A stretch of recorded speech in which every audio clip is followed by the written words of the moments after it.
Rail স্টেশনকে সাজিয়ে তোলা হচ্ছে আধুনিক পরিকাঠামোয়। স্টেশনে যুক্ত হলো আরও দুটি নতুন প্ল্যাটফর্ম। ফলে আগে স্টেশনে মোট 6টি প্ল্যাটফর্ম ছিল, বর্তমানে সেই সংখ্যা বেড়ে দাঁড়ালো 8। নতুন প্ল্যাটফর্ম চালু হওয়ায় খুশি স্টেশনে আসা পর্যটক থেকে শুরু করে স্থানীয় যাত্রীদের বড় অংশ। অমৃত ভারত প্রকল্পের আওতায় আধুনিক পরিকাঠামো সাজিয়ে তোলা হচ্ছে নিউ জলপাইগুড়ি রেল স্টেশন। এই প্রকল্পের অংশ হিসেবে এনজেপি স্টেশনে যুক্ত হলো আরও দুটি নতুন প্ল্যাটফর্ম। ফলে যেখানে আগে স্টেশনে মোট 6টি প্ল্যাটফর্ম ছিল, সেখানে বর্তমানে সেই সংখ্যা গিয়ে দাঁড়ালো 8-এ। ইতিমধ্যে স্টেশনের একাধিক নতুন পরিকাঠামো গড়ে তোলার কাজ জোর কদমে চলছে। নতুন প্ল্যাটফর্ম চালু হওয়ায় খুশি স্টেশনে আসা পর্যটক থেকে শুরু করে স্থানীয় যাত্রীদের বড় অংশ।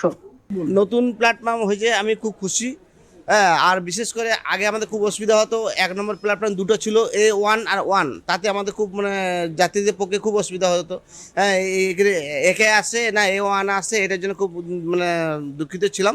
এখন নতুন প্ল্যাটফর্ম হওয়াতে আর নাম্বার চেঞ্জ হওয়াতে আমরা খুব খুশি। একটু মানুষের 3 নম্বরটাকে 6 করেছে, একটু কনভিউজ হয়ে যাচ্ছে মানুষ, একটু আস্তে আস্তে কন্টিনিউ হয়ে গেলে ওরা জানতে পারলে সবাই খুশি হবে। আর প্ল্যাটফর্ম যে বাড়লো, তার জন্য আমরা পাবলিক হিসেবে, দর্শক হিসেবে, যাত্রী হিসেবে খুব ভালো লাগলো আমাদের। না, ওটা হলে তো আমি ভালো হয়ে গেছি, খুশি হয়ে গেছি। ওটা হলে তো মানুষের সুবিধা হয়ে যাবে না, সেটা তো ভালো হবে।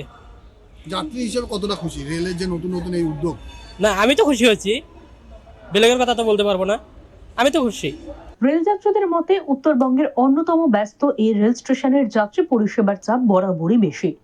প্ল্যাটফর্মের অভাবে বিভিন্ন সময় আউটার লাইনে দীর্ঘক্ষণ ট্রেন দাঁড়িয়ে থাকতে হতো। নতুন দুটি প্ল্যাটফর্ম চালু হওয়ায় সেই সমস্যা অনেকটাই কমবে বলে আশা করা হচ্ছে। যাত্রী হিসেবে খুবই খুশি হয়েছি এবং সুবিধা হয়েছে। যেমন 1 নম্বরটা পিছনে ছিল, এবার আমরা সামনে পেয়েছি, তার জন্য অনেকটা সুবিধা হয়েছে। যাত্রীদের সুবিধাই হবে। লাকিস নিয়ে গেলে একটু হ্যারাসমেন্ট হতো, সেটা হতে হবে না, একটু প্ল্যাটফর্মটা আগিয়ে আসছে, খুবই সুবিধা হয়েছে।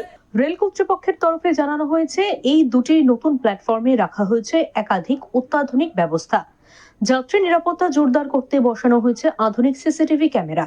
পাশাপাশি যাত্রীদের সুবিধার্থে একাধিক জায়গায় মোবাইল চার্জিং পয়েন্ট, উন্নত মানের শৌচাগার সহ অন্যান্য আধুনিক পরিষেবার ব্যবস্থা করা হয়েছে। সব মিলিয়ে অমৃত ভারত প্রকল্পের মাধ্যমে নিউ জলপাইগুড়ি স্টেশন আরও আধুনিক এবং যাত্রী বান্ধব হয়ে উঠছে বলেই মনে করছেন সকলেই। শিলিগুড়ি থেকে অরূপ পোদ্দারের রিপোর্ট, ওঙ্কার বাংলা।